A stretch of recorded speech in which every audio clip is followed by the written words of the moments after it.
right, so let's see here.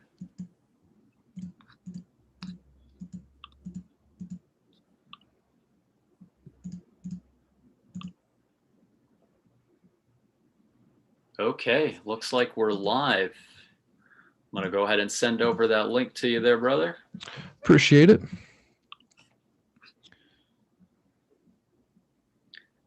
All right, everyone. What's going on? I'm here with Big Pey. We're doing a live stream today. Just gonna wait a couple minutes, let some people join us in the chat, and we'll go ahead and get started. It's just gonna be a really fun live stream today, just keeping it really low key, just kind of chill. Did you send it on Twitter? Yep, so that's gonna be on your Twitter there. Cool. Awesome. Hello, everyone. How are you guys all doing today, man? Switch that over. Yeah, we got a couple people in the chat already. There we go. All right. Hey, everybody. Welcome. Thank you all so much for joining. AM, hello. Ira Bliss. Yes. Yeah, it's going to be awesome. I'm looking forward to it. It's been a while since we had our last live stream with Big Pey. It's exciting. Hilly, KAIZN is the man. Hey, appreciate you. Juan Sierra, super duo. Yeah, really excited to be here with Big Pey today. Thank you guys so much for joining. 711 million said, "Hi guys, Big Pey looking fresh today. Thanks, man. I appreciate it. I needed that on this nice Thursday afternoon." For sure, man. For sure. You got the hair going. You got the dude. How long is the hair, by the way? How many months have you been growing it out? Really my whole life. So it was really down below my nipple about probably 3 months ago. Yeah. But then my ex cut it all the way up to about right here. So it gets pretty long, man. It's slowly approaching. Was that intentional, or was that like in spite, kind of like maybe late at night, just took the scissors and just kind of snip? Yeah. So as much as she did, it wasn't intentional, right? What happened was she's never really cut hair before. So she's like, "Oh, I'll just trim it." I'm like, "Okay, get the split ends off or whatever." And she just like trims it. And then we look in the mirror and then it's like, it's fucked. And she just like trims it more to fix it. And then just keeps trimming it and just went all the way up. Yeah. Yep. That's one of those things, man. I guess that's quite the story you got. All right. Does my mic sound good to you, KAIZN? Yeah, I can hear you pretty good. I do have a little bit of echo coming on. I'm not sure if that's from the speaker. Cool. Yeah, let me see if I can fix that.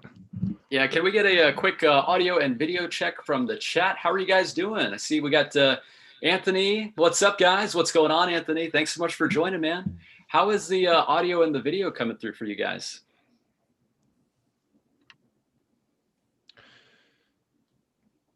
I'm looking younger because I've been fasting. I've been doing a lot of fasting. I've probably dropped like 20 pounds in the last month, and that's why I'm looking younger. I was in really good shape before COVID, but then COVID came. They took my gym away from me, and I went back into my old 16-year-old cycles. But I'm doing good now. Mic is too loud. Oh yeah, we got to turn that audio down just a little bit. Hey, the mic is too loud. Yeah, I'm not on my Streamlabs setup, so it's not the normal go-to. Oh, we got your Cardano update in the house. What's up, man? Thanks for swinging by. What's up? Yeah, glad to see everybody here. All right, I turned the gain down, so if it's on my side, then you should be good now.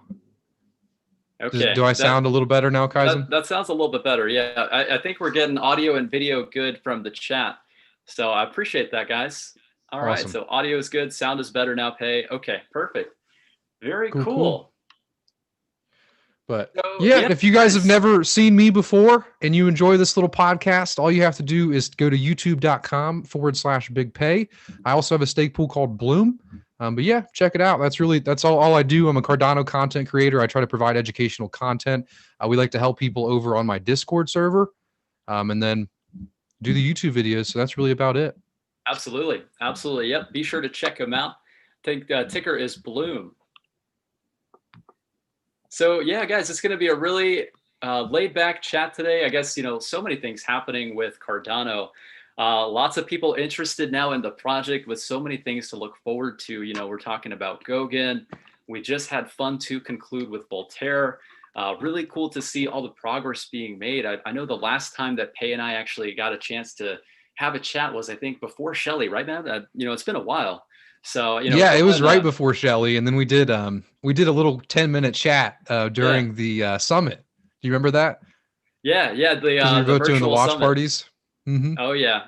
So this is like the first time we've actually gotten a chance to, reconnect and hash it out. So yeah, it's going to be fun. If you guys do have any questions, we're going to do our best to answer any questions in the chat. It's really great to see everybody here. We got about 55 people. If you do enjoy this live stream, be sure to hit that like button. It definitely does help out the video. Make sure you guys leave us any questions, and we're going to do our bbest to answer those for you. So Pey, what do you think, man? Project Catalyst. I guess that's the big news that we've seen lately. Any thoughts? We've got 11 winners. What are some of the proposals that you're excited to see?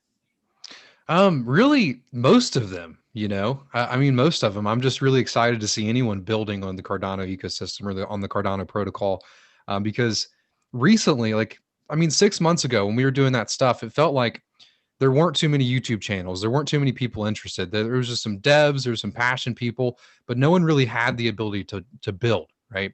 And now we're approaching that time. We have native assets coming next month, or maybe a little bit after if it gets delayed. And what's nice is we can see these people actually building tools. Like I saw, I think 2 projects, like one was for mobile SDKs, to build tools for people to actually have dApps on mobile, which is really cool because most apps on Ethereum is like app.uniswap.io or whatever it is, and you have to use it through the browser. So it's going to be cool to see kind of them start those tools for everyday people, to everyday developers to actually use. Then I saw another one that was building tools, and then also Kyle from Frog Pool. He's actually building tools with C, so you can actually sign transactions. So it's just like the tools ones I'm really excited for. I'm also excited for the Liquid project, the first funded DeFi project on top of Cardano. Yeah, we both had a chat with him. We both like him, obviously. And I'm also excited for Lovelace Academy. And then also Sebastian's proposal. I'm excited for almost every single one, to be honest with you. And then the pool tool upgrade too. I can't forget about that one. Yes, definitely. It's a lot of these things like Pool Tool, especially, I use their platform almost every day, being a stake pool operator. And they've got a great team going. So that'll be cool to see what they do there. But yeah, I agree with you, man. I think pretty much all of those proposals are really exciting. I think they're all really deserving proposals to see them get funded. So looking forward to that. I wanted to get your thoughts. I know there's a lot of people now, as we're moving towards Goguen and, we're talking about building smart contracts and decentralized applications. Have you been able to play around with Plutus and Marlowe? Like, have you started kind of messing around with the Marlowe playground, or what are your impressions on that? I haven't. I actually haven't. I need to, but what I want to play around with is Plutus. I have done a little bit of the CLI stuff, like on the native token side. And that stuff's really cool, but I would like to dive in it a lot more. Like, for example, 6 months ago when all the stake pool stuff was coming out, I was definitely on the leading edge of learning all of that stuff. But I've been a little behind on this stuff. I've been taking some time off for just family stuff and Christmas. But I'm jumping back into it. I have this week, and I've been working real hard this week. But yeah, I do want to take a look at the native asset stuff, the smart contracts. I don't think the Plutus testnet is up yet. The last time I checked, the Plutus testnet's not up yet. I know Marlowe's out. I know the Solidity EVM testnet's out. I talked to Dwayne on all my podcasts. He said they're actually switching from using Plutus because it's taking a little bit too long to just then use EVM also for all the tools that Solidity already has for smart contracts, right? So, sure. Yeah, absolutely, man. It's exciting. Turning a little bit to the chat. We got Swag Stake Pool, Crypto Simp. What's up, bro? Thanks so much for joining. We've got a couple questions. I just want to see if I can turn to some of these questions. Let's take a look here. Timothy Castleberry saying, how is pool saturation affecting y'all stake pools? Yeah, Timothy. So as far as saturation, Pey and I right now are working hard as far as being able to contribute to community pools. Pey's got Bloom 1 through 6. I've got 3. I've got KAIZN, KRSNA, and KRONO. With the K parameter expected to reach 1,000 probably in March, the saturation level for some of these pools is going to be about 32 million. So for me personally, I'm not intending to spin up any more pools. I think for me, the best plan of action is to help support community stake pools. But yeah, it's a great question, man. I appreciate you asking that. So I kind of read it in a different way, but I do like speaking about the future of saturation. Kind of how I read it is like, how is saturation affecting you right now? Right. Or like because recently, not really recently anymore, about a month ago, we actually went down from 211 million to 63.5 million. That's the new saturation point. Once you reach that saturation, you go a little bit past that, you start to lose rewards, and it's a percentage, right? You go to 64, you're losing a little weensy bit. If you go to 100, you're starting to lose a good percentage of your rewards if you're delegated to a pool that's that high. So as far as how is it's affecting us right now, or me, it's not. We worked really hard, and I'm sure KAIZN did too, to kind of just have this communication channel with our delegates through my Discord, also through email, through the YouTube channel itself, through the AMAs, and we pushed really, really hard for that month leading up to the saturation point to teach people about saturation, to teach people about the K parameter, and also just build up those channels, like I was saying, because prior to that, you didn't have to have these communication channels. It was a set and forget kind of thing, right?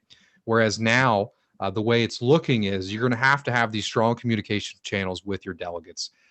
But to this day, because of our awesome delegates and the knowledge of the people in the Cardano community, we have not been saturated even by 1 ADA for 1 epoch on any of the Bloom pools. And it's for one reason, it's delegates paying attention, being educated, and those communication channels. So it's not really affecting us right now. That doesn't mean it won't in the future, but I keep a damn close eye on it every day to make sure. And then also I have people that I can email that I know that have a larger stake than others that I've kind of built up a relationship with. But good question, man. I appreciate it. Yeah, we've got some smart delegators. Kudos to you guys. Yeah, for sure, man. And then especially with ADA as the incentive, it gets them learning. Yep, absolutely. So we got Simon saying, hi all. Hey, Simon, thanks so much for joining. Really appreciate everybody in our chat today. Glad to see you guys. Lord P says native asset on 100. Yep. Upendra says, any info on Africa deals?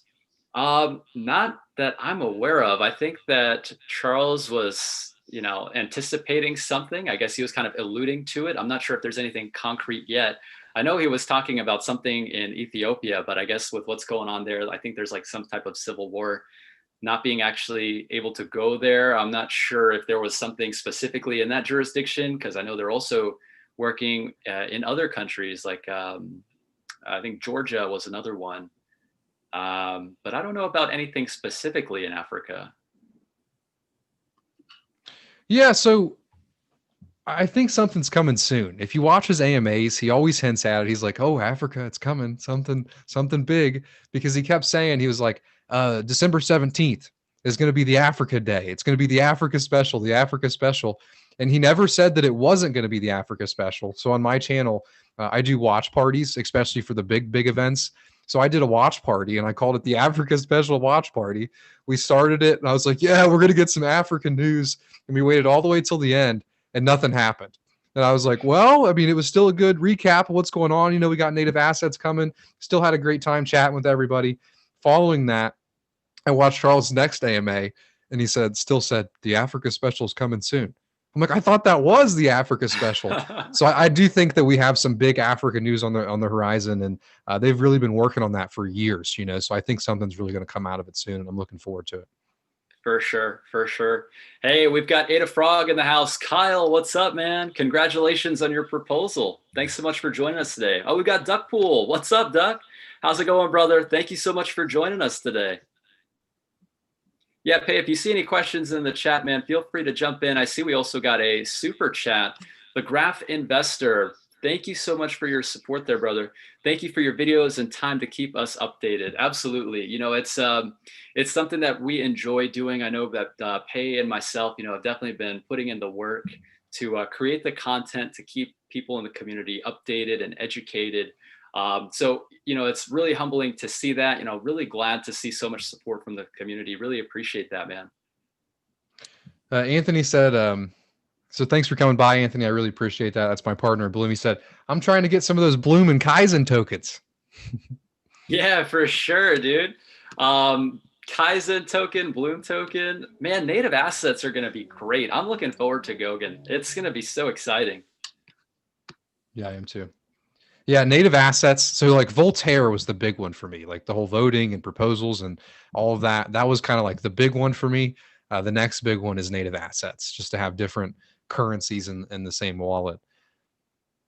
Yeah. The thing that I've been really thinking about is, as far as creating Bloom or KAIZN token, right? Like what's the value proposition behind it? I think that's something that you really have to consider if you're going to spin up your own Exactly native token, right? Like what's the benefit of having something like KAIZN token? Like why would I want to hold that? And I'm really big into artwork. I like NFTs. I know Me you were too. talking about that too, Pey. Yeah, like doing some type of artwork, graphic design. As you guys can see, I got some posters. Shout out to Charmpool. If you guys are interested in some Cardano posters, check them out, Master Kenobi on Twitter. But yeah, big into artwork, NFTs. So I think something like that, that'd be like the value proposition behind it. Yeah, so like for me, I've been thinking about it, and the value proposition for me is kind of a loyalty token, right? And it's gonna be something that you're not going to trade on Binance speculatively. It's going to be something that Bloom delegates that have been here for a while have, and they can actually use it to purchase things from a Bloom store of sort, right? So you go to bloompool.io, you get on there, and then there'll be kind of like and I'd like it to eventually be like a decentralized store. I mean, it's centralized to us, but it's going to be like an app.bloompool.io, You get on there and you've collected these Bloom tokens from staking for say 3 months, and then you can buy like maybe an NFT, right? That I've created, or maybe you can buy a shirt or a hat or a mug or anything. Or maybe Right. if depending on how smart contracts go, maybe you can buy 3 free epochs, like, and that's kind of the value Oh, proposition, and I also want to kind of design like a reward schema behind it, where once you get the token, you can also stake it, just to kind of, because I would like to be able to process those transactions too. And also it's not just like it's for me, it's not, I want to make money off of this. It's like, it's going to be cool to provide value back to the people that already support me. And it's also going to be cool to interact in the blockchain in a different way than I already do. And it's also going to be cool to just increase the transactions for everybody. yes. Yeah, for sure, man. I like that idea. Like 3 free epochs, right? After staking with Bloompool for a certain amount of time, you acquire enough Bloom tokens. I mean, I guess it all depends on how smart contracts work, right? Really, Yeah. And really what interesting. abilities we have, with the smart contracts. Like we've always talked about delegation portfolios, and are we going to have the ability at the protocol level to say have a delegation portfolio that can optimize the returns based on the minimum cost per epoch for each delegate that delegates to the portfolio? So it really Yeah. can, we really rely on the base fundamental layer of what the blockchain allows to be able to do that cool stuff. Because I would love for people just to be able to click delegate to Bloom, and then it be an optimized smart contract that I've written that will delegate to any of the pools based on the minimum cost per epoch, and it'll bring it right up to that 95% that pays you the maximum amount of rewards. And then if it goes any below, it'll move somebody over there and then say, we pay the transaction fee. I'd really like that. Interesting. That's a cool idea. All right, taking a look. Let's see here. Tika Taka says, are you guys confident Cardano can take some DeFi market share from Ethereum? That's a great question. I think that's going to be the story when we see smart contracts. There's a DeFi protocol that's being built. Actually, one of the Project Catalyst proposals was the Liquid DeFi protocol. So excited about that. It's going to be the early days of what we see being built on Cardano, but I don't see why Cardano couldn't tap into some of that market share. I mean, for me personally, Pey, I'm not sure if you use any other DeFi protocols. I use MakerDAO, Uniswap, I messed around with that. And to pay these transaction fees, right? Like you have to have Ethereum to generate DAI, like for stable coins, right? If you wanted to take out a crypto-backed loan using your crypto as collateral, you're spending 10, maybe sometimes 20. It can get pretty crazy, right, with these gas fees. And to have something that is sustainable as an enterprise use case, that's just not sustainable as it comes to paying transaction fees. Cardano fixes that, right? You're going to have a blockchain that's faster, cheaper, more scalable. It's meant for enterprise utility. And I think that DeFi is a prime example of some of the use case for Cardano when we see smart contracts. So I don't see why not. I really don't. I think that it's totally possible for Cardano to take some of that market share. Yeah, I agree. And it's important to note how the fees actually work, right? So with Ethereum, what you do is you bump your fee up to get first in line. So you have this kind of race to the top in a way, if there's so many transactions. Whereas Cardano, the actual fee is a protocol parameter. So we can lower that minimum fee down based on, well, the value of ADA has gone up. Stake pool operators are being paid sufficiently, and I think that's an advantage. And also just like build in NFTs from the start, build in native assets. The fact that the assets aren't in a smart contract that can sometimes have a lot of flaws. It's an asset relative to ADA, it's just a native asset, I did see a good question that I wanted to read. Duckpool said, no free t-shirts pay? Not today, man. You guys always ask me about t-shirts now. It's so funny because I was giving a bunch of them away. Cardano has become too trendy. What do you think about that, KAIZN? Well, I think the time to get into Cardano, if you were on the fence about it, was back in March. I know people who are in the project back in March in 2020. Sorry, it's already 2021. It's like, geez. But, remember what we saw with that big liquidity event. It's just like a global thing with the pandemic hitting and all that kind of stuff. We saw the price of ADA at what, like 2 cents, just pennies, right? And here we are, we're at over 30 cents. Absolutely incredible to see. And we don't have Coinbase yet. We don't have smart contracts yet. It's going to be amazing, I think, when we do actually have those developments, because I think that's when people are really going to start to pay attention. I think that it's trending, along with the entire cryptocurrency market, right? Bitcoin is also trending. So is Ethereum. There's record high interest in cryptocurrency just in general. But I think that Cardano specifically as a project, it's really going to start to gain that attention that it deserves when we do see all this functionality. And another thing too is, hey, I'm not sure if this is the same for you, man. I've got a lot of people in my family, close friends, coworkers, asking me about crypto. They know I've got a YouTube channel. They're like, hey, how do I get into crypto? Bitcoin is just breaking through new all-time highs.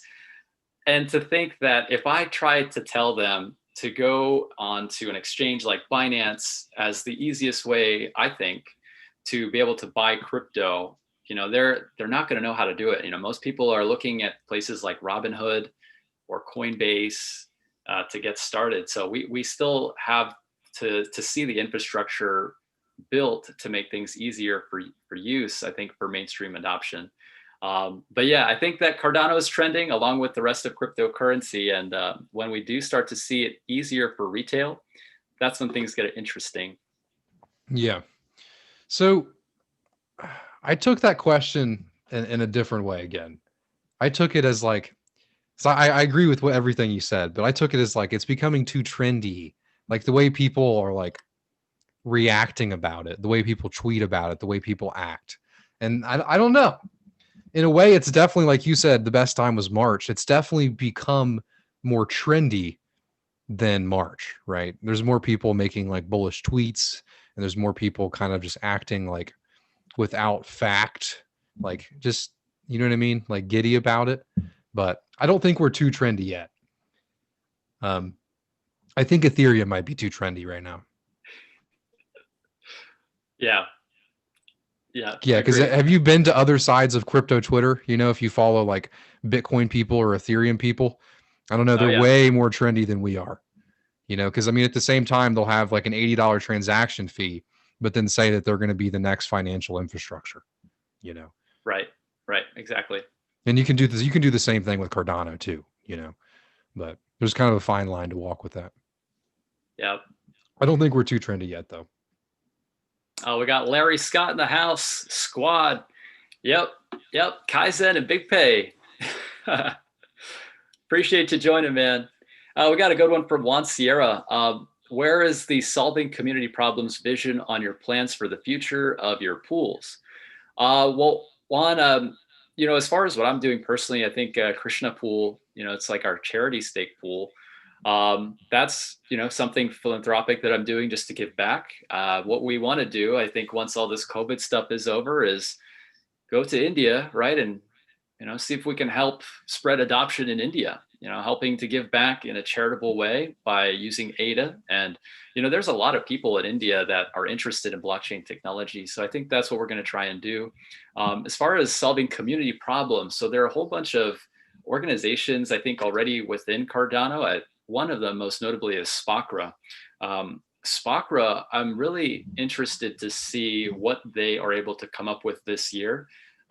Because we're going to have a whole lot of other use and utility on Cardano aside from just sending and receiving ADA, and aside from just staking. And so stake pool operators are going to have a voice, but SPACRA is kind of like this collective representative assembly, right? I think that's like the last three letters. So yeah, solving community problems, I think that's going to be something that they are kind of delegated to do. But then, like me personally, KRSNA pool is like our charitable stake pool. So I hope I answered your question, man. I appreciate that. Yeah, I want to talk about SPACRA for a second. So I do a lot of consultations for people. I just do hourly consultations, and often it's people that have already set up a pool or they want to set up a pool. And then they reach out to me and they say like, well, this update's coming, this hard fork's coming, X, Y, and Z's happening with my node. I don't know what to do. Or recently there was this issue with old IP addresses that were on the old version that haven't reached the hard fork yet that were causing nodes to crash. So I get emails like all the time from people. So I have a good understanding of like how some SPOs are doing, how far they are along, like how much they know. And I think SPACRA is really important for continual education of just stake pool operators, because there aren't really that many good guides, right? For example, one guide that a lot of people use is CoinCashew. CoinCashew, I feel like it's a lot of copying and pasting, and it gets too complicated so that people aren't actually learning what's happening. And recently from Ada Frog, Kyle, he posted a guide on how to update for the hard fork. And it was a good to the point guide. You install GHCup. It was really nice. And that's what I hope SPACRA, that's one of the problems I hope they solve, is this lack of resources for stake pool operators, because I feel like we're heading towards where it's more and more complicated. You're going to have to be processing different types of transactions. You're going to have to be processing transactions with multi-assets. You're going to have to there's going to be so much more complication to being a stake pool operator as we move forward, and there's going to be more software, more dependencies. So I'm really hoping that SPACRA is going to fill that hole, and I think they are. That recent guide gave me hope, and also Kyle and everyone that's a part of it gives me hope. So I'm really looking forward to that, because there is this big lack of education currently with stake pool operators due to kind of just the copying pasting nature of starting a stake pool. Sure. I agree. And yeah, big thank you to Kyle. I did check out that guide. It was straightforward. It was to the point, well explained. Another one also who does a lot, Martin with the AT-ADA.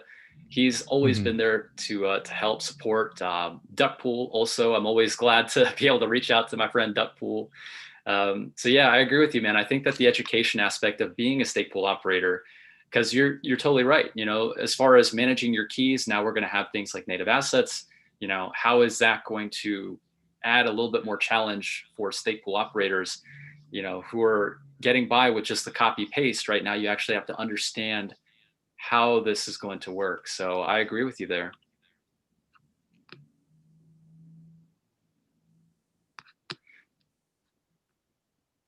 This is a good one, actually. I'm not sure if I have the information for it, but I guess we'll talk about it. Fund2 voting rewards. When are we expected to receive Fund2 voting rewards? This is from Gautam. So Gautam, thanks so much for your question. I don't necessarily know exactly how the rewards are going to work with Catalyst just yet. It's the 20th. It's the 20th when they're coming. Yeah, I just heard that. Yeah, that's the only reason I know. Someone told me on my Discord. It's been pushed back a lot. So when I say the 20th, it could be the 25th. Spakra dates are like Shelly dates in this community. They're very flowy, right? So it was originally going to be the 11th, I think, and then it was pushed back to the 15th, and now it's the 20th. So that's the date when you get your rewards, but you'll get them. Trust me. Okay. Is there anything that people who voted would need to do? I mean, does it show up automatically? I think it just shows up automatically in the wallet that you voted with, right? So if you recovered it in Daedalus Catalyst, you did the registration, the rewards are just going to be paid. I'm not sure if they're paid to the staking address or if they're paid to the ADDR. I'm not sure how that works. It might just be a transaction. It might just be coming directly from the treasury in a transaction. I'm curious to see how it's paid. Yeah, me too. Well, we'll keep an eye on it. Thanks so much for your question, man. I appreciate that. Yeah, good one, man. We got Jeff saying, was messing around with Aave a few weeks back and spent $75 on 3 transactions. Absolutely wild. Whew, yeah. Yeah, that's what I messed around with. I just wanted to learn about ETH, and I messed around for not very long, like a day or two, and I end up spending like over $100, $200, and just messing around with it because I was messing around with too much money. I just lost like hundreds of dollars doing it, and I was like, I'm just never going to touch this again. Yeah. It's almost like you have to think twice about even wanting to hold any Ethereum tokens just because the gas fees are going to eat up your profits just for holding the token. Yeah. Oh, and I have a good story about that. Okay. So there was this guy that he just messaged me, said, "Hey man, I found your YouTube. You seem pretty knowledgeable about this stuff. I'll pay you $500 if you can get my Ethereum transaction unstuck." And I'm like, I don't know anything about Ethereum transactions, but I'm sure I can figure it out for $500. So I'd start diving into how like Ethereum transactions actually work, just to help this guy to get his stuff unstuck because he had over like 7 or 8 grand stuck in a transaction. I mean, that's probably now worth probably like 20 grand. He just had it stuck in a transaction and it was stuck there for like a month and a half. So wow. eventually I get on this video call with him and we have to like do some crazy stuff. We have to like generate an offline transaction with like a nuance that's before the first transaction. And we have to use the same hash. We have to use like just all the same arguments. And we essentially have to regenerate the same transaction and then send that money back to the wallet. I did it and it worked, but it really opened my mind up to kind of some of the problems that you can have with other cryptocurrencies when someone who's not really like doesn't know what they're doing can just get $7,000 or $8,000 locked in a transaction. Isn't that crazy? Yeah, it's for a wild. month. It's just like, and he just didn't even know. He's like, yeah, well, I just set the fee too low. That's all he did. He just set the fee too low. Jeez. Yep. Hopefully we don't have anything like that on Cardano. That's It kind of makes you cringe almost just hearing that. I've always heard about it. I've always like, oh, transactions can get stuck. But I didn't know that the money still leaves the wallet and is stuck waiting for a miner to pick it up that's never going to pick it up. Yeah. Yeah. Eesh. Hey, we've got Peter Nerope in the chat. Peter, thank you so much for joining. I just wanted to say thank you so much for all the cool work that you do with all these statistics. You know, checking out your Twitter, it's pretty awesome to see what you're putting together. He's saying we will easily go over 1 million wallets this year. Huge speed of wallet creation ongoing. And much more to happen after launch when marketing starts. Charles wants 1 billion users. Yeah, I agree with you. I think that it's going to be an exciting time. So really excited about all those metrics that you're putting out, you know, just to actually have a visualization. It's pretty cool. So what constitutes a wallet? Is that just an ADDR and a staking address combined, or is that just an address? I'm curious about that. Yeah, that's a good one. That's a good one. From what I was seeing, I think it was like just a wallet, like a ADDR address. I don't know if it's necessarily a staking wallet, like one that's necessarily been delegated, but I don't know. It could be. I guess it all just depends on what you're looking at within those metrics. Yeah. So some people are saying you could have just used MetaMask and then set it to 0 and send it to yourself. There was some weird stipulations with this transaction. I know it's easy that you could just set nuance 0, resend it. There was something nuanced about it that made me have to do a little bit more research. David said, when is the D parameter going to start moving again? I think it already is. I think it started moving recently. We go look at Pool Tool. If it started moving, it'll be at 70%, I think. 70. Oh, Peter responded by staking key. Oh, okay. All right. So you are delegating to a pool. Nice. Awesome. Yeah, it's just an important difference because I generate like so many addresses a day, you know. Okay, we got Kyle. So D equals 0.3 next epoch. Okay. Cool. Thank you. Yeah, that's what I was looking for. Yep, next epoch. I think they kind of put a pause on it, right? Just because of the holidays, you know, they just wanted to like just take a break, I guess. And then, you know, now that the holidays are over, it's full steam ahead. So what are they expecting, right? I think like D equals 0 sometime in March. I think that's what they were saying. Yeah. So fully decentralized in just a couple months. It's kind of crazy. Yeah, it's interesting that we're not going to have peer-to-peer before that. He said that we might, but he said there's not a lot of need for it. But I just thought that was interesting. And I'm curious on like, I wonder if we're even going to notice. You know, you probably won't. It's just going to be the same thing. Well, with peer-to-peer? No, with specifically just it going to 0, you know. Yeah. I think it'll be interesting, you know, because it's like, I mean, if you round it, we're already at about 70% of the blocks are minted by community pools. It's another 30%. Mm-hmm. You know, it's already pretty much, it's already pretty much the most decentralized network. So yeah, looking forward to it though. It'll be pretty cool. And you know, to think about all the timing of these events, it's like, okay, so D equals 0, maybe in a couple months. Then you got Goguen. We'll probably be on maybe like Fund 4, maybe Fund 5 by then for Catalyst. So by then, I'm sure we'll start to see some really cool things being built. Yeah, but Coinbase, no Coinbase. I guess we don't have any word on that. So Michael B said, is Cardano making a wallet for AGI? So what's happening, Michael, is Cardano is going to have native assets on the Cardano protocol. And what that means is the wallet that you already use, you get in that wallet, you have addresses, and obviously the address is what you use to withdraw your ADA from Binance. The protocol is going to be like Ethereum. There's going to be other coins that you can send to those addresses. So when you open up your dataless wallet, it'll say 100 ADA and then 10 AGI right below it. And it'll be in the same wallet, and those two can be on the same address. So they're not going to make a whole separate wallet for each different coin. The wallets and the tools that we already have on Cardano now are going to be used for all of the new coins and projects that are being built on top. Yep. Oh, this is a good one from Peter. Will stake pool operators get more pool fees if D goes down? So it's an interesting way to look at it. I think you have to look at all the different parameters together, right? So if D goes to 0, then 100% of the blocks are minted by community pools. The other thing you have to consider also, though, is the K parameter, which is set to increase to 1,000 around about the same time. I think in March, they're looking at another K increase. What that's going to do, it's going to effectively reduce the saturation threshold again, going from 64 approximately to about 32. So you're cutting it in half again. And what that's going to do ultimately is it's going to reduce the amount of rewards that a pool can generate because, you know, there's less ADA being delegated to that pool by default, right? It's set by the protocol. So you kind of have to weigh the different parameters out. They kind of affect each other. Pey, what do you think about that? Repeat the question again. I didn't see it. Yeah, so he says, will stake pool operators get more pool fees if D goes down? No.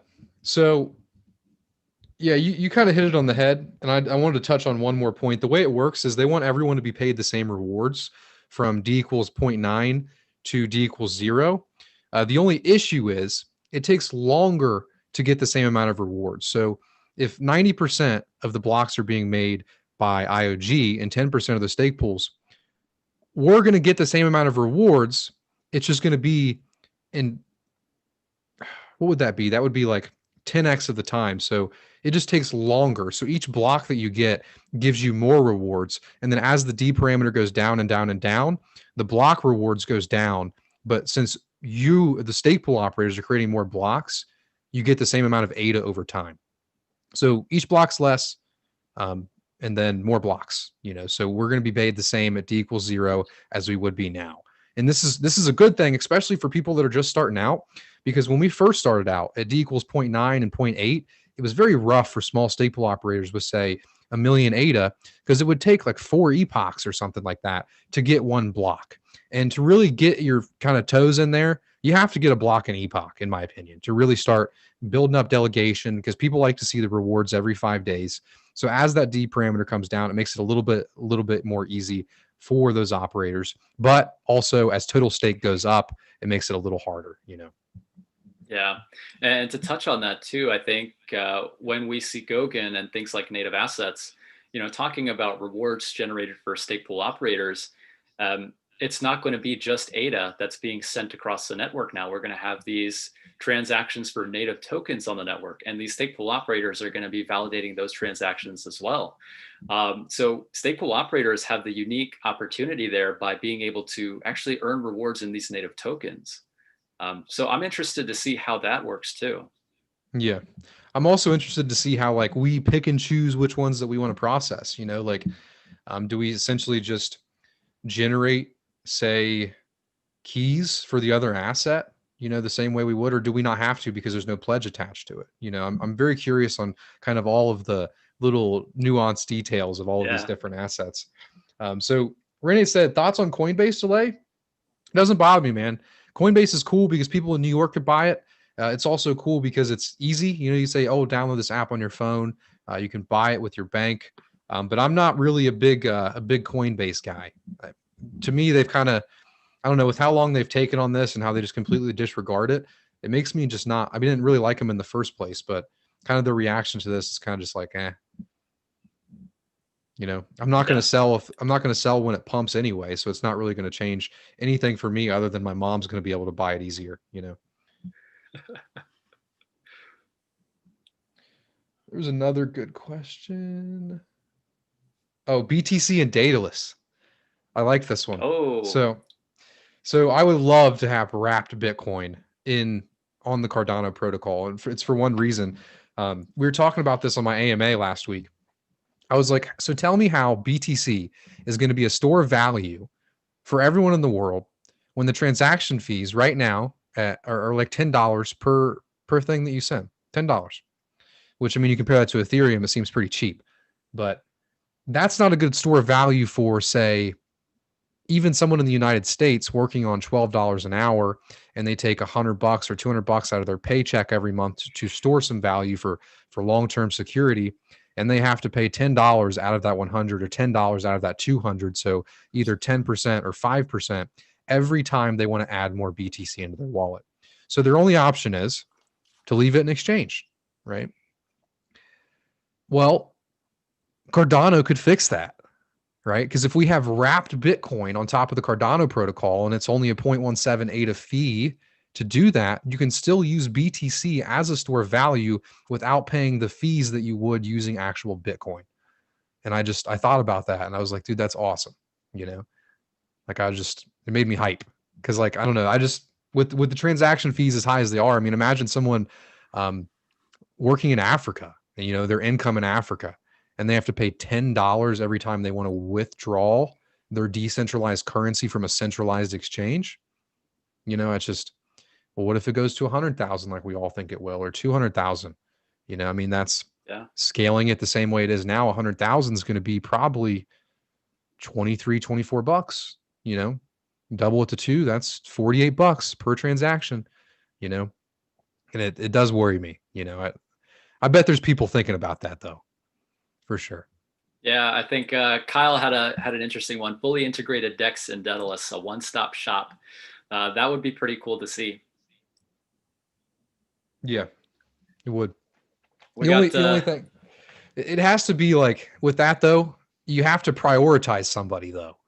You know what I mean? You have to prioritize a certain DEX. Maybe we all will find, our Uniswap that we all use, but Yeah, competition is going to be a beautiful thing for that, right? It's like the best Mm-hmm. protocol is going to win out. So we got Fire Stake Pool. What up, KAIZN and Big Pey? What's up, Fire?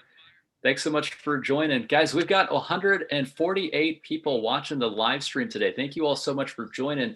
If you guys could, be sure to drop a like. It definitely does help reach out this video to more viewers. So if you guys do find some value from this content, be sure to hit the like button. Yeah, and click that notification bell, man, and then click all. That's a big one. Yeah, we're going to be pumping out this Cardano content, all this cool stuff to look forward to. So you guys definitely want to stay up to date with everything going on. It's going to be pretty cool. We got Kyle hit it on the head. He said, I think we need to get a little further along before that. Regulators would not like a fully integrated DEX. Yeah, and that the legality, the responsibility would be on IOG for integrating that too. So you're right. Yeah, that's another thing too. I feel like this is all very new. There's a lot of people who have questions about like how does crypto taxes work? Like what's the deal with regulation?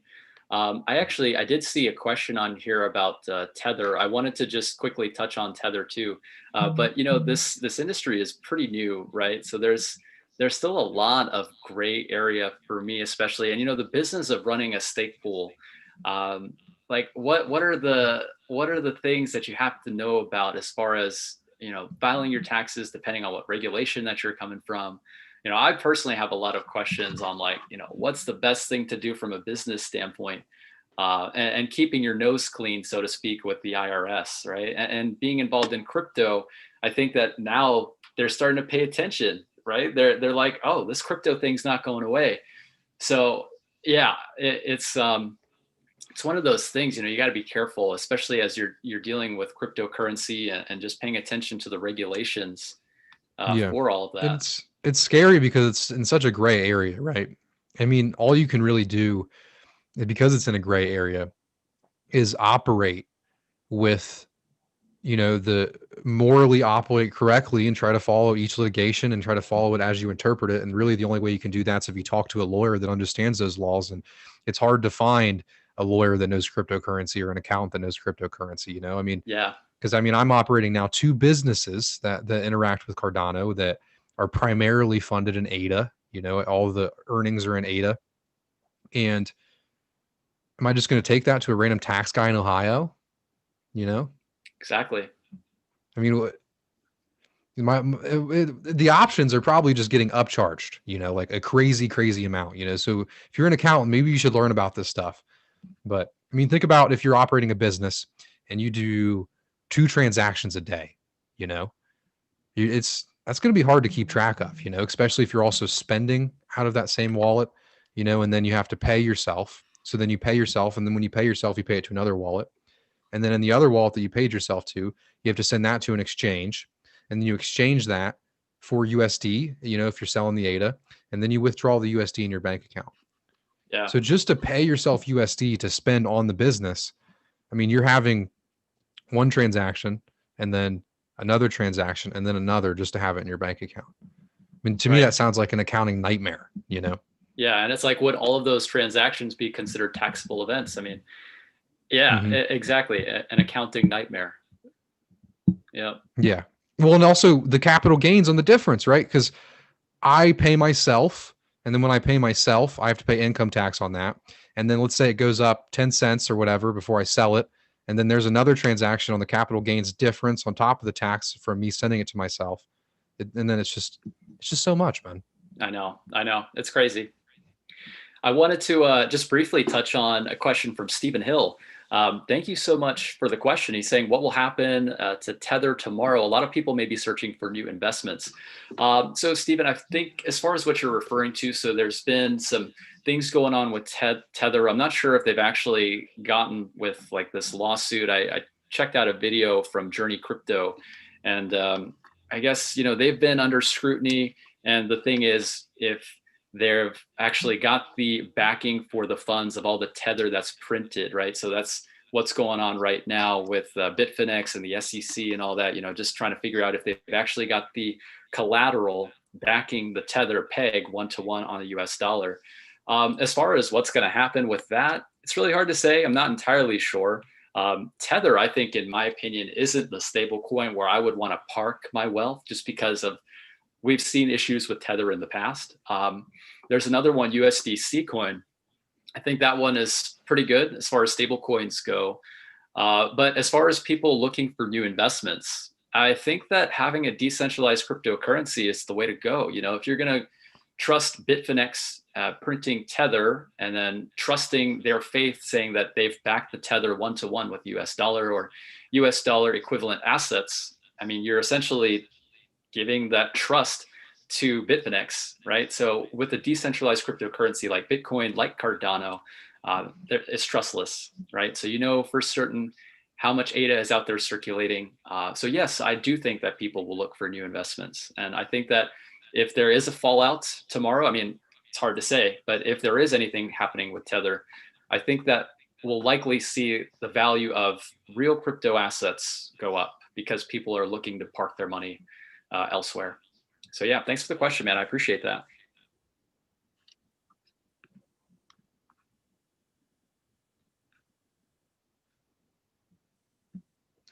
What's up, Dash Garage? Thanks for swinging by. Check out Digital Arc Stake Pool.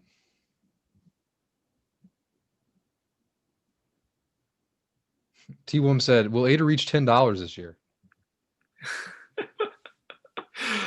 Yeah, we'll have to see. What would, you know, I'm curious to see, what would the current Ethereum market cap put the ADA price? Wouldn't that be cool? Like if Cardano is going for number one, right? We got to get to number two first. If we get Cardano at an Ethereum market cap, where would that put the price? I'm kind of curious to see if you guys are able to find that out. It would be about a 14x. 14x from 30 cents. Okay.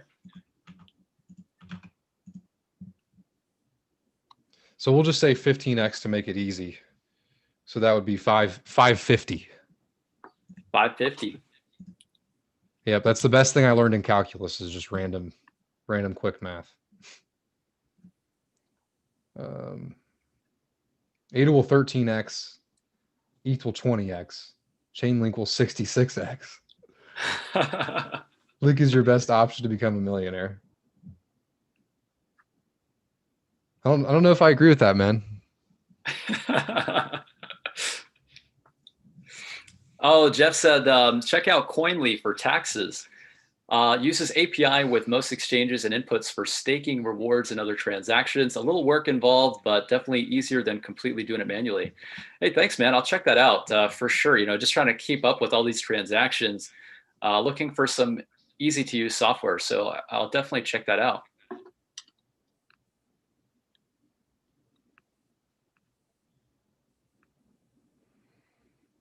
Duckpool says, I did hear Link is so 2020. Yeah, 2021. That's the year of Cardano. You know it. Yeah, 2021 is so Cardano. I was listening to Philippe. This was like a couple of months ago, and he was talking about how the biggest gains to be made from Cardano are not going to be made on ADA. They're going to be made on some of the coins that are created on Cardano, you know? Yeah. Which I thought was interesting. And he's right. You know, some of the crazy gains when the market caps are starting out at 1 million, you know, he's right. I'm looking forward to that, man. You know, just riding on the DeFi bandwagon, I think. Yeah. Like getting a hold of some of these DeFi tokens that are built on Cardano. Especially when you're like, when they're a million market cap, you know, or 2 million market cap, you can just play roulette with them, you know? Yep. Put in $100, watch it go to like 10,000. It's like pretty amazing. Wow, there's 168 people here. That's pretty crazy. I do live streams every week and we usually cap out about 150, 160, man. I really appreciate you guys all coming by today. Keep the questions coming. Yeah, thanks so much for joining today, guys. It's been a fun live stream. Thanks so much for everybody dropping questions. Thomas, I appreciate all the tax advice, man. And it's smart that you make your own spreadsheets for tracking your interest and gains. That's what I do. Is I just make my own spreadsheets. CKJ said, it hurts to buy Link at these prices when you got most of it at sub 30. That's how I feel about ADA, man. I know not everyone's in my shoe, but when I saw it drop to 2 cents, the first thing I did was throw more money at it. So it seeing 30 something cents, it's like, or like I've been doing the consultation work, for a long time when ADA was at 8 cents, when it was at 7 cents. And I mean, you make a good bit of ADA, doing a 4-hour consultation at that price. And now that it's at 30 cents, you get a third of that for the same thing. It's really interesting. It's especially when the ADAs fall down to the hundreds, because it used to be like thousands of ADA per thing, and then now it's hundreds. Like, oh, you do your sponsors, so you know exactly what I'm talking about with your sponsorships on your videos. Yeah, same concept. Yep. Mm-hmm. Now it's almost like I have to debate whether or not it's actually worth it.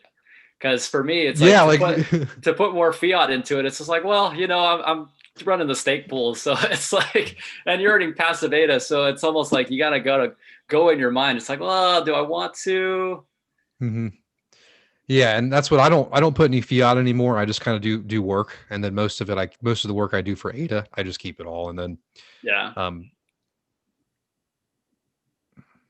What's funny though is that this just shows you, like, I've always been very stoic. Like, I think that I'm always stoic about the price. Like, if you go back and watch my videos, like when they were talking about the K increase at 8 cents, I'm like, we're at 8 cents right now, guys. We could easily go back down to 3, right? And we're talking about increasing K. I'm like, this just doesn't really make much sense with me.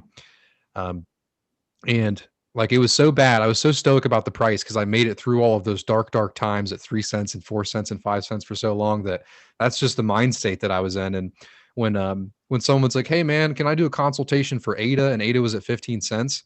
I was so stoic that I was like, no, I don't accept ADA anymore at 15 cents. I did that like twice before I realized how stupid I was. Cause I'm like, over time, it's just going to be meaningless, Yeah. It just was funny. That's pretty funny.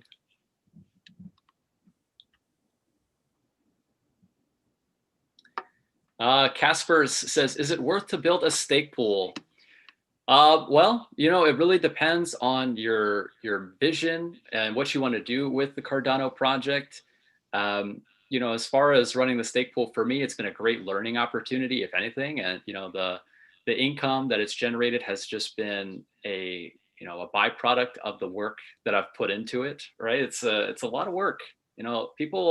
People think that they can run a stake pool and just get by with building the node, but it's a lot of marketing. You're going to be promoting your stake pool. Like, if you're building a brand, social media, it's a lot of work.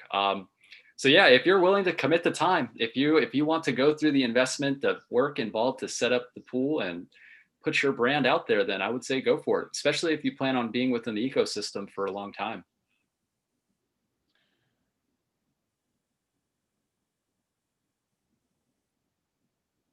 Someone said, when will the voting rewards be distributed? The 20th was the last date that we got. It could always be delayed again, but that's what we're looking at, is the 20th. And then, yeah, I agree with Kaizen completely on that.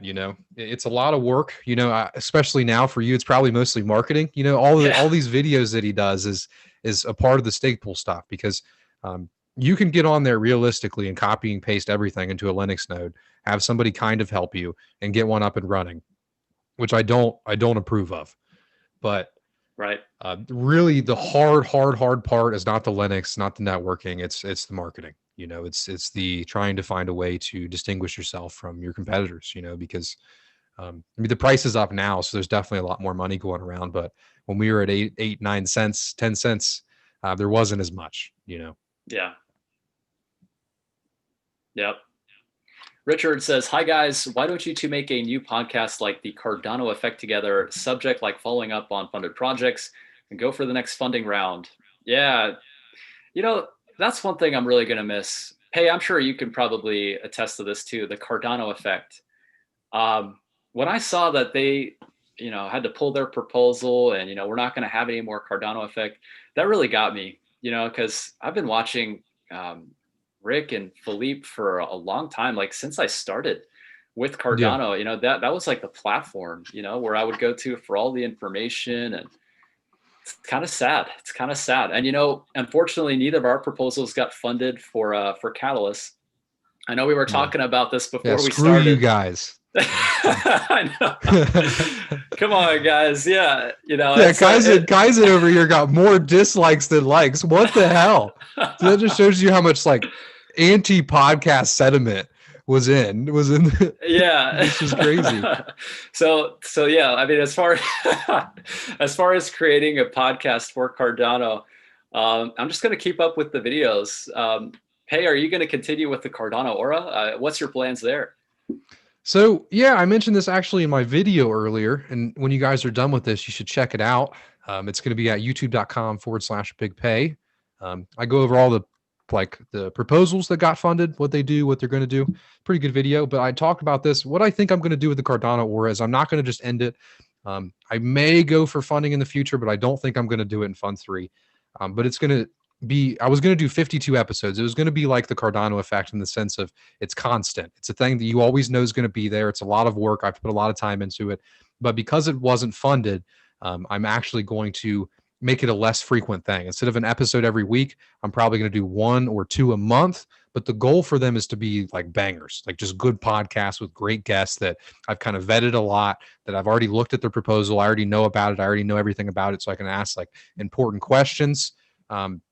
Instead of doing a weekly thing, Sure. So I'm still going to keep it going, but just not as much. But they're going to try to be like, ooh, good ones. Yeah, It's like finger licking.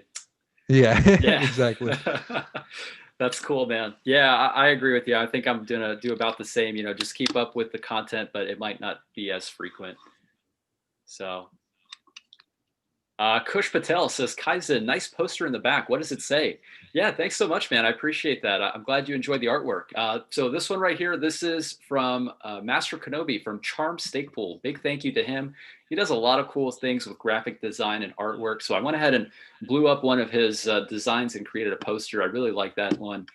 This one right here, I created that iconic quote from Charles Hoskinson, "We're Cardano, and if you permit us, we would like to change the world." That was a really cool quote. I thought that the word stuck out, and I just wanted to put a graphic together. So a little poster right there. If you guys want to do, check it out. It's going to be on our Teespring store too. So, you can definitely purchase it. It is for sale. But yeah, glad you like the artwork. Jeff said, many don't understand the level of commitment it takes for doing a podcast, not to mention the impact it has on bringing people into the fold. Wild.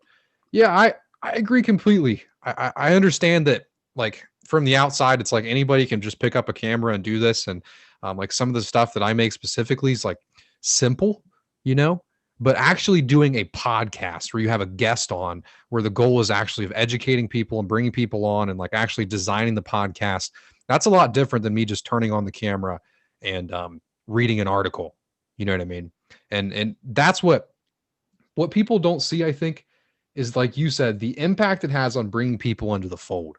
A lot of people are looking at it, it's like, oh, well, this is Cardano. It's about developers. It's about, well, how do you get people excited about this stuff, right? The Cardano effect. That's how you get people excited. How do you get people educated on this stuff? The Cardano effect.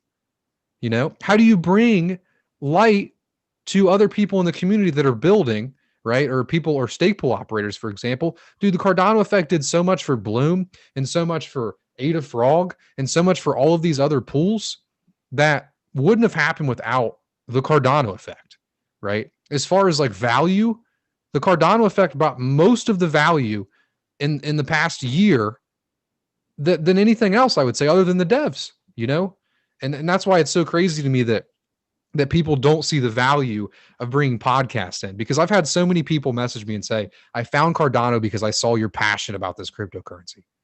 And it's like, YouTube is the greatest marketing platform ever. I get 62% of my views from YouTube simply putting them on other people's front page. So the more people that support podcasts, they like it, they comment, they click the notification bell like you are going to on this video, you push it out to the wider community. And the only way you can do that is if you play the YouTube game. You play the consistency, you play the momentum, you play what people want to hear. Sometimes you use clickbaity titles and clickbaity thumbnails, but overall, that brings more people into Cardano because it's pushing it out to, oh, this guy's watched a couple Bitcoin videos. He's looked a little bit into Ethereum. Let's push this out to him. And that's why Charles is so smart for doing all the videos he does and the whiteboard videos and the AMAs and stuff. It's just, I mean, it's probably the cheapest marketing in the world, you know, like making your own content and having it actually do well. I mean, there's so much value to this. And I think in future funds, when there's more money, there'll be a lot more educational. I mean, Lovelace Academy got funded. There's another educational thing got funded too, but they didn't have like a already YouTube channel, right? That's a specific niche thing that's specifically about dApps and how to use Plutus and how to use Marlowe versus like a wide general YouTube channel that's specifically for education and adoption, you know? Right. Yeah, I think that was kind of the ethos that was touched on with this funding round, is like bringing on developers. So, glad to see that. I'm actually really looking forward to see what type of content they put out with that. As far as educational videos, I'm looking forward to it because I really want to get involved with building smart contracts and whatnot. Mm-hmm. Yeah, and when I said that, I didn't mean like, oh, that's not what we needed. I'm really excited about that stuff, and we need Plutus and Marlowe education material like more than almost anything else. I mean, I agree with that completely. I was just using that as like a difference, a compare it. Yeah, for sure.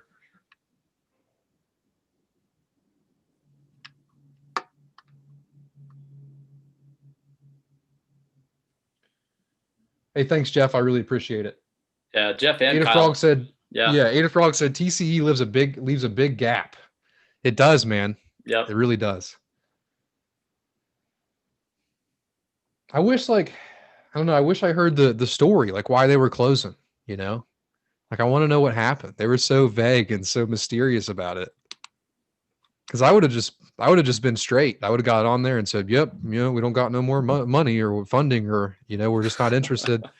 It just seemed like such weird timing for me, because everything was about to happen. It's crazy.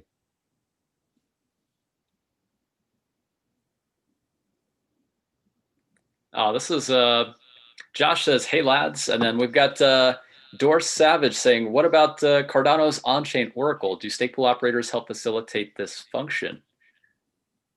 Ooh, that's a good one. I know as far as stake pool operators, as far as providing additional throughput when we start to see more transactions on the network, Hydra is something I'm looking forward to. You can actually have a Hydra head, so to speak, built on top of the stake pool. But oracles, that's a good one, actually. I do not know. I'm not sure about oracles and how they will relate with stake pools. So they're going to help by processing transactions. So that's one. You store the data on the blockchain. They're going to be helping in that way.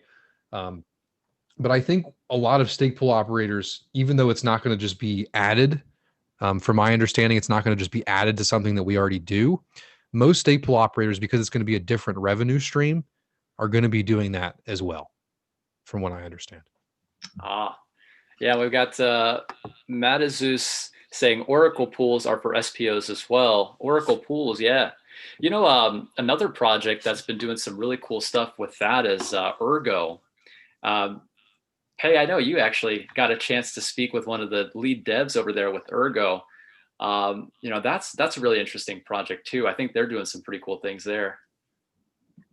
Yeah, and Alex is really smart too. I really enjoyed that podcast, just picking his brain about stuff. And yeah, I'm really excited to see what they do over Ergo. And he demoed a couple cool things for me. He demoed an Ergo mixer that kind of just mixes the coins so you can't track them, which I like the privacy stuff. And that's one of my biggest kind of quarrels with Cardano right now, is the fact that it has no privacy attached to it. I mean, if I send you ADA, I can see who you're staked to, what you're staking, and how much you have in all of your addresses and all of your stake addresses, right?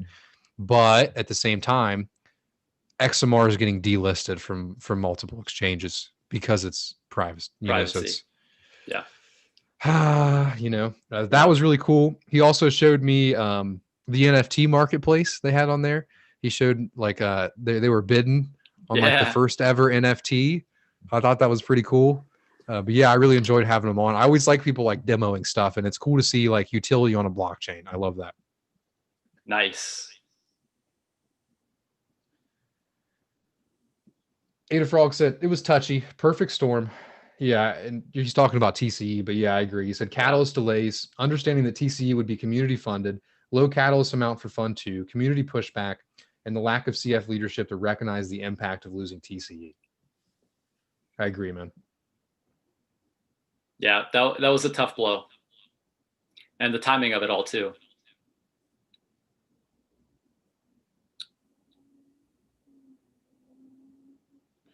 Yeah, and they just did so much for SPOs, man, specifically. And you know they were going to do the same thing for Catalyst projects. You know they're going to do the same thing for like dApps. Goguen, you know? yeah. Yeah, for Goguen. So it is a big blow, man. Yep. Yeah, that's what a bunch of people. I tweeted about this, and I think you tweeted about it too. And everyone was like, "Well, it's time to pick up the torch." And it's like, I don't think I can pick up that torch, man. You know. Yeah, I don't think there's any replacing Rick and Philippe. Yeah. Ada Frog said, "Yeah, it ruined the year, to be honest." Yeah, that's what ruined 2020. It wasn't COVID. It was the end of TCE. That was it. Ada Frog said, "Y'all have big shoes to fill, and I'm confident you can do it." Thanks, man. I really appreciate that. I have been thinking about that lately. Like the past couple of weeks, I just like without TCE, I realized that there's something to fill here. You know what I mean? There's this gap that needs to be filled because everyone kind of did rely on them in the community. Yeah. Yeah. You know, one thing, I'm in the Telegram group that Rick created for Cardano YouTubers, and it's amazing to see all the content creators now just coming out and, you know, just starting to fill in the gaps, so to speak, of where the information needs to be for people who are interested. But yeah, I think that having that official platform, right, with the Cardano effect, that was it. That was like that cornerstone that you went to if you're wanting to learn more about Cardano. So it's cool to see that more people are interested in Cardano and people are looking at that as an opportunity to go on and create content. But yeah, I mean, you know, it's one of those things, not having the Cardano effect, there is going to be a significant opportunity there, I think, for content creators in general who are interested in Cardano. Yeah. And I liked that the podcast was still technical. That's what I like so much about it. You know, it wasn't just a podcast that since I already know about Cardano, I'm not going to learn anything from, you know. And yeah, I mean, and that's what I liked. Their final episode, they posted a bunch of links to everyone else's channel in the chat, and I think that was really cool. That was super cool. Yeah, and there's a lot of good Cardano content creators on the come up, you know. And I mean, for example, we saw my mind's blanking. David. We saw David, you know, his channel stopped because he went over to IOG, you know. Those were some solid videos. And then Rick was so blunt about it. Rick was just like, he's like, yeah, things end. I was just like, I don't know when he said that. I was just like, yeah. He's like, this is just that's how life is. Things end. And I'm like, really? That's how life is? That's pretty funny. Yeah. Check out Why Cardano. You ever watch him? I love his YouTube channel, man. He doesn't get enough respect. I've checked out his videos. Yeah, they're pretty good. Another one, Cardano with Paul. He's been doing some amazing things. Has he? I like him. I haven't watched him before. Yeah, his latest video was talking about the stats. So, you know, when Peter joined us in the chat, you know, that kind of came to mind. Another one is Crypto Jerome. He's a French gentleman. He's been putting out some cool content too. Kyle said TCA, the Cardano affect.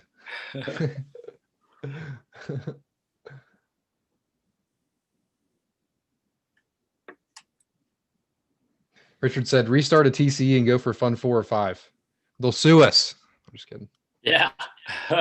Copyright. Yeah, they got that. Very cool. DK said, you guys may need to bring Rick and Philippe on a podcast.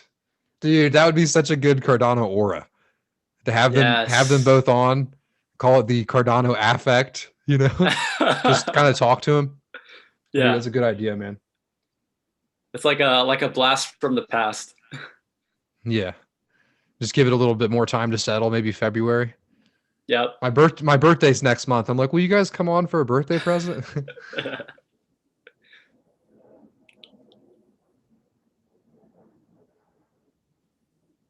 Well, cool, guys. We've been going for about an hour and a half. It's been a lot of fun. Hey, what do you think about these questions, man? I'm really excited about everything that we've talked about today, you know, with everything as far as Goguen, Catalyst. Yeah, I would say, you know, we could probably wrap it up pretty soon unless, did you want to talk about anything else? No, I think we've covered a lot of good stuff. You know, we covered everything because all I wanted to really go over was the Catalyst proposals. And then we had a lot of good questions from everybody. But I mean, if there's one or two more good questions and we can answer those and hop off here, it's no problem to me. Yeah, very cool. I just wanted to say thank you all so much for everybody who did actually leave a question in the chat or, you know, engage with us. Really appreciate you guys. I guess we'll stay on for a couple more minutes, answer a couple more of you guys' questions, and we'll just sign off for the day. Yeah, and I want to say thank you guys too for tuning into this. And if you guys have never seen me before, like I said, youtube.com/Big Pey. I keep saying it because it's a live stream. You know, people come and go. I look at the analytics. But yeah, I appreciate all the good questions. I always like education. And if you ask me a question that I don't know, I'll figure it out, man. So I appreciate you guys all coming by. And if you guys enjoyed this, leave a like on this, click that notification bell. And if you made it to the end, you're not watching. Very cool. Oh, this is a good one. I think we could probably close it out with this. This is from Peter. Peter says, "Oh, did he sign off for the day?" Hey, Pey, are you still there? All right. Well, I'm going to answer this one because I think it's great. So Peter says, when you guys started with Cardano. So Peter, I started with Cardano back in 2017, right at the top of that bull cycle. Yep, I think he signed out. Here he is. Yep, there he is. Hey, what's up, man? My computer went dark. Oh no.